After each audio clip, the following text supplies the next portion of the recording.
नमस्कार दोस्तों, स्वागत है हमारे चैनल भक्ति सागर में।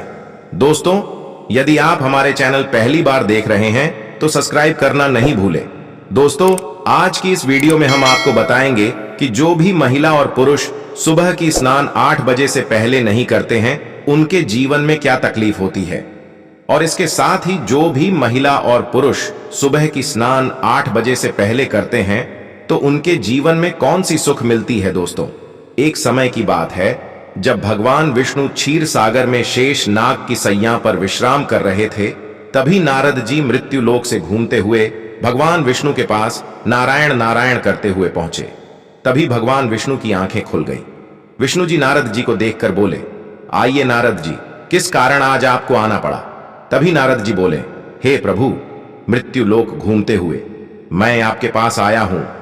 हे प्रभु, मृत्यु लोक के सभी प्राणी नित्य स्नान करके पूजा पाठ करते हैं, फिर भी दुखी ही रहते हैं। वह अपने जीवन में कौन सी कर्म करता है जिसके कारण वह फिर भी दुखी ही रहता है। हे प्रभु, मुझे यह शंका हो रही है कि मनुष्य गलत समय पर स्नान करके भगवान की पूजा पाठ करते हैं, क्योंकि हे नारायण, आप अपने भक्तों पर कभी भी नाराज नहीं होते हैं। आपको जो भी सच्चे मन से पुकारते हैं तो उनका दुख आप जरूर दूर कर देते हैं। कभी कभी ऐसा लगता है कि मनुष्य गलत समय पर नहाते हैं या नहाते समय गलत मंत्र पढ़ते हैं। मेरे मन में यह सभी प्रश्न घूम रही हैं। इसलिए हे प्रभु, मैं इन प्रश्नों के बारे में जानने के लिए आपके पास आया हूं। तब भगवान विष्णु बोले, हे नारद जी, आज आपने बहुत ही अच्छा प्रश्न पूछे हैं। हे नारद जी, प्रत्येक मनुष्य के लिए कुछ न कुछ नियम बनाया गया है। हे नारद जी, प्रत्येक मनुष्य को सही समय पर नहा धोकर पूजा पाठ करना चाहिए। हे नारद जी, मैं आपको एक कथा सुनाता हूं जिसमें आपके सभी प्रश्नों के उत्तर मिल जाएगा। आप इस कथा को ध्यान पूर्वक सुनिए, और हे नारद जी, जो भी मनुष्य इस कथा को सुनेगा उसका भी संपूर्ण पाप नष्ट हो जाएगा। इसलिए इस कथा को मनुष्य को पूरा सुनना चाहिए। तब भगवान विष्णु कहते हैं, हे नारद जी, सुंदरवन नामक नगर में एक राजा रहता था जिसे 5 पुत्री थीं। वह राजा ने अपने सभी पुत्री को बहुत ही दुलार प्यार से बड़ा किया था। राजा अपने पुत्री के लिए सब कुछ करता था। राजा ने अपने पुत्री को सब कुछ दे दिया, लेकिन शास्त्र के में 12 उसे कुछ भी जानकारी नहीं दिया। यह जानकारी नहीं देकर राजा ने बहुत बड़ी गलती कर दिया। हे नारद जी, ज्ञान के बिना कोई भी मनुष्य पूर्ण नहीं होता है। मनुष्य के जीवन में कितना भी पैसा क्यों ना हो जाए, जब तक मनुष्य को ज्ञान नहीं होगा तब तक मनुष्य अधूरा ही रह जाता है। जब उस राजा की पुत्री बड़ी हो गई, तब राजा ने अपनी सभी पुत्री का विवाह अच्छे अच्छे कुल खानदान में कर दिया। सभी पुत्री की पति डॉक्टर थी।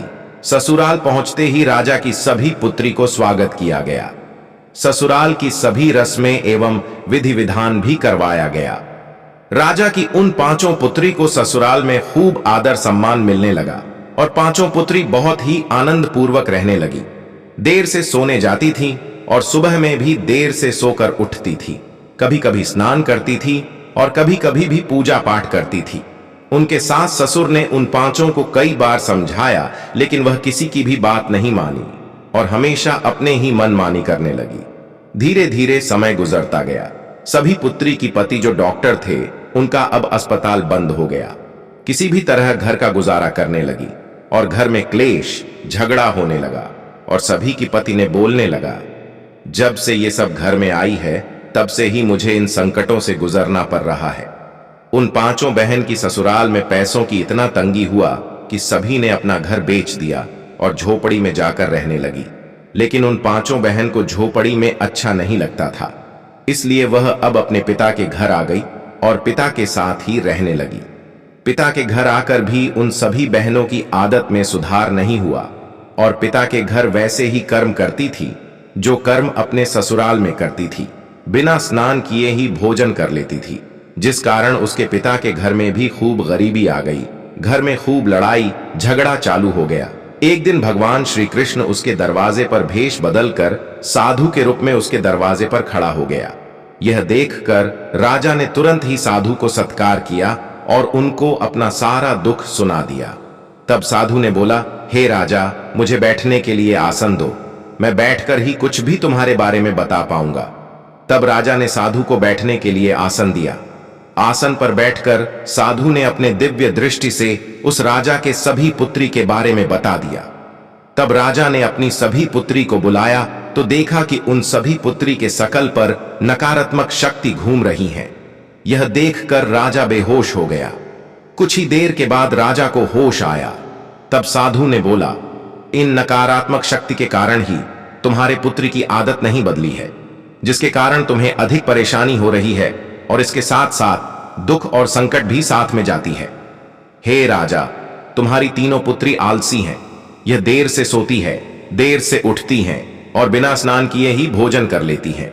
फिर वह साधु ने उस राजा को और उसकी पुत्री को एक बहुत ही महत्वपूर्ण ज्ञान दिया और उसका नित्य पालन करने के लिए बोला।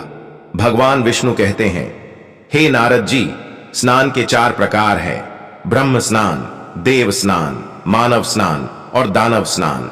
इसे समय के अनुसार बांटा गया है। शास्त्रों के अनुसार ब्रह्म मुहूर्त में किए गए स्नान को सबसे श्रेष्ठ माना गया है। ब्रह्म मुहूर्त अर्थात सुबह 4 बजे से लेकर 5:30 तक का समय होता है। जो भी मनुष्य इस समय स्नान करता है वह मनुष्य भी सबसे श्रेष्ठ माना जाता है, क्योंकि इस समय के वातावरण में एक अलग ही चमक रहती है। और स्नान के तुरंत बाद ही सूर्य देवता को जल चढ़ाने से भी मनुष्य के जीवन में खूब तरक्की आएगी और दिन भर सकारात्मक ऊर्जा से मनुष्य का मन भरपूर रहता है। ब्रह्म मुहूर्त में जो मनुष्य स्नान करता है उसका शरीर निरोग रहता है, उसे किसी भी प्रकार के रोग नहीं सताएगा। दूसरा स्नान देव स्नान होता है। देव स्नान सुबह 5:30 से लेकर 6 बजे तक का मुहूर्त होता है। इस मुहूर्त में जो भी मनुष्य सभी तीर्थ, नदियों और देवता का स्मरण करके स्नान करता है वह सभी पापों से मुक्त हो जाता है। देव स्नान करने के साथ ही मनुष्य की सभी नकारात्मक ऊर्जा उसके शरीर से बाहर निकल जाता है। साथ ही तन के साथ साथ मन भी पवित्र हो जाता है। इस समय पर स्नान करने से धन संपदा में वृद्धि होती है और मनुष्य को सभी प्रकार का सुख प्राप्त होता है। तब भगवान विष्णु कहते हैं, हे नारद जी, ये तीसरा एवं सबसे महत्वपूर्ण स्नान मानव स्नान है। जो भी मनुष्य ब्रह्म मुहूर्त में और देव मुहूर्त में स्नान नहीं करता है उनको मानव मुहूर्त में स्नान जरूर कर लेना चाहिए।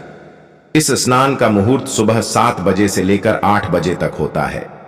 इस मुहूर्त में जो भी महिला या पुरुष स्नान करके पूजा पाठ कर लेता है फिर उसके जीवन में कभी भी कोई तरह का तकलीफ नहीं।